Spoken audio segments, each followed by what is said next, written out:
Hey YouTube, I just wanted to share something with you. I don't know if I had this in another video, but it just happened to me, so it's not fresh on my mind. And that is, when you get a call to do a live scan, you need to make sure that you ask if they have a current ID. And here in California, we need a current driver's license or state ID.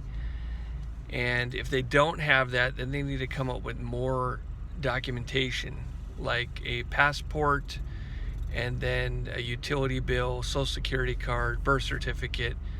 And they need at least 2 or 3 of those forms of ID to prove who they are.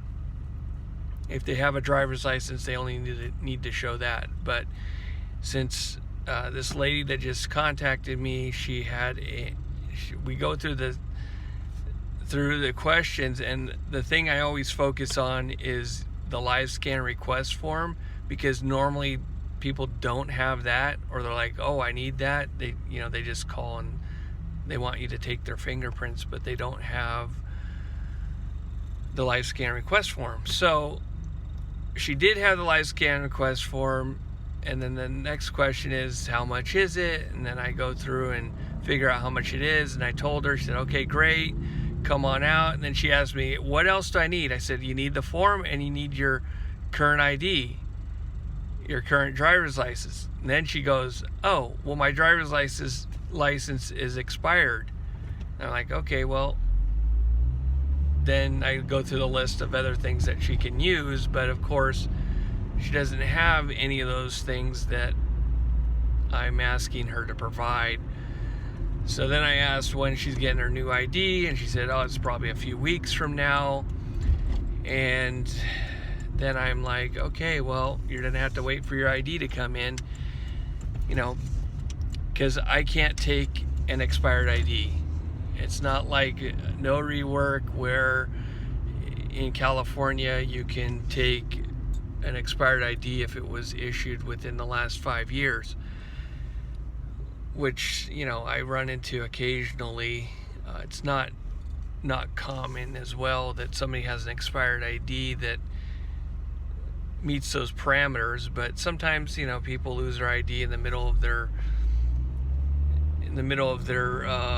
term, and they'll reissue another ID. You go and pay the money. I think it's like $35 or whatever. You pay that, and they'll issue another ID, but they won't extend the term. So if you have 1 year left on your ID, they'll give you the 1 year and say, okay, it's issued on, let's say, 2021, and it expires this year, 2022. And you're like, okay, and then in 2022 you have to go pay $35 again and do whatever else they need you to do to make that, to get 5 years again.